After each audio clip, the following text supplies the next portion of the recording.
Praise the Lord. प्रभु के नाम की स्तुति हो। आज हम पढ़ेंगे निर्गमन 26वां अध्याय। फिर निवास स्थान के लिए 10 पर्दे बनवाना। इनको बटी हुई सनी वाले और नीले, बैंगनी और लाल रंग के कपड़े का कढ़ाई के काम किए हुए करूबों के साथ बनवाना। एक एक पर्दे की लंबाई 28 हाथ और चौड़ाई 4 हाथ की हो। सब पर्दे एक ही नाप के हो। 5 पर्दे एक दूसरे से जुड़े हुए हो और फिर जो 5 पर्दे रहेंगे वे भी एक दूसरे से जुड़े हुए हो। और जहाँ ये दोनों पर्दे जोड़े जाएं वहाँ की दोनों छोरों पर नीली नीली फलियाँ लगवाना। दोनों छोरों में 50-50 फलियाँ ऐसे लगवाना कि वे आमने सामने हो। और सोने के 50 अंकड़े बनवाना और पर्दों के पंचों को अंकड़ों के द्वारा एक दूसरे से ऐसा जुड़वाना कि निवास स्थान मिलकर एक ही हो जाए। फिर निवास स्थान के ऊपर तंबू का काम देने के लिए बकरी के बाल के 11 पर्दे बनवाना। एक एक पर्दे की लंबाई 30 हाथ और चौड़ाई 4 हाथ की हो। 11 पर्दे एक ही नाप के हो और 5 पर्दे अलग और फिर 6 पर्दे अलग जुड़वाना। और 6वें पर्दे को तंबू के सामने मोड़कर दोहरा कर देना।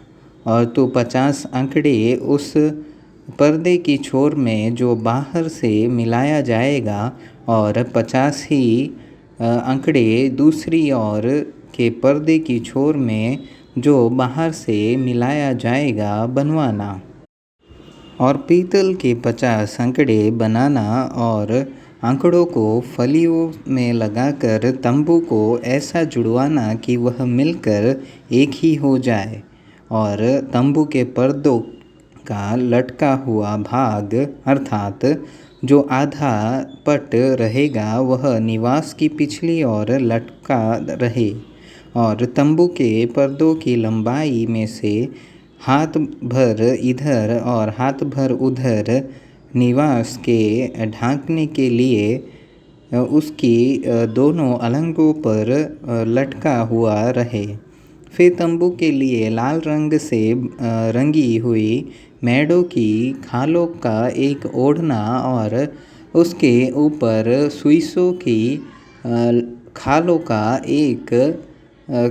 का भी एक ओढ़ना बनवाना। फिर निवास का खड़ा करने के लिए बबूल की लकड़ी के तख्ते बनवाना। एक एक तख्ते की लंबाई 10 हाथ और चौड़ाई 1.5 हाथ की हो। एक एक तख्ते में एक दूसरे से जोड़ी हुई दो चूल्हे हो। निवास के सब तख्तों को इसी भांति से बनवाना।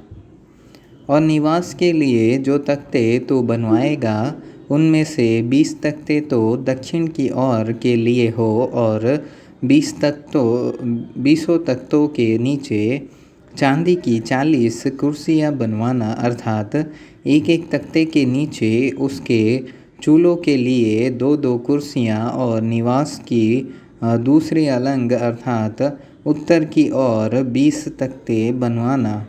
और उनके लिए चांदी की 40 कुर्सियाँ बनवाना। अर्थात एक एक तख्ते के नीचे 2 कुर्सियाँ हो।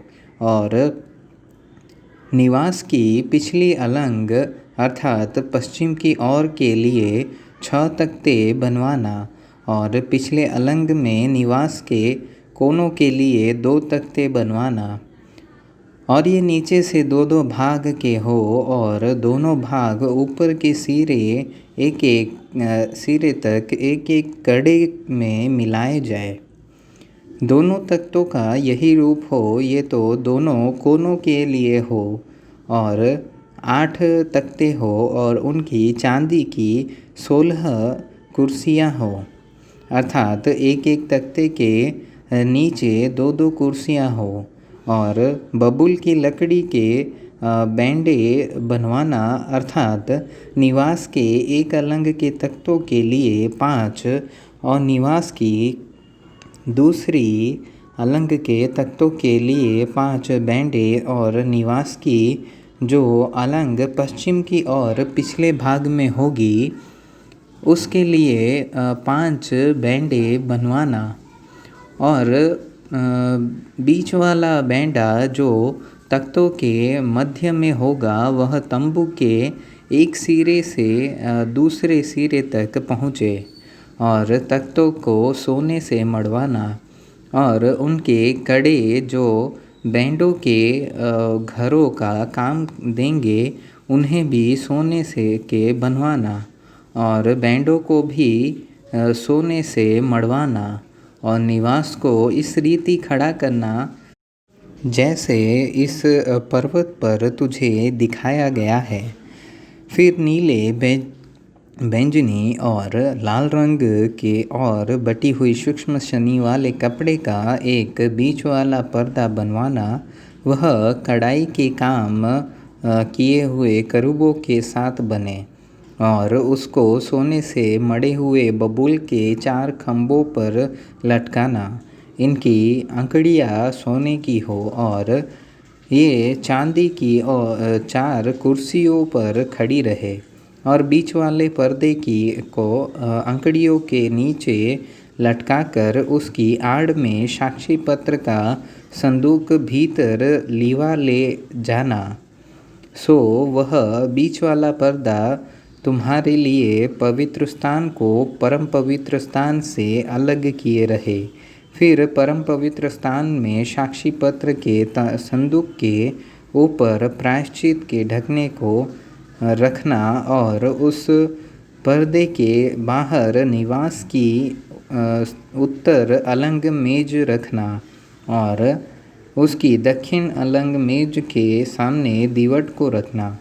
फिर तंबू के द्वार के लिए नीले बैंगनी और लाल रंग के और बटी हुई सूक्ष्म शनी वाले कपड़े और कढ़ाई का काम किया हुआ एक पर्दा बनवाना और इस पर्दे के लिए बबूल के 5 खंभे बनवाना और उनको सोने से मढ़वाना। उनकी कड़ियाँ सोने की हो और उनके लिए पीतल की 5 कुर्सियाँ ढलवा कर बनवाना।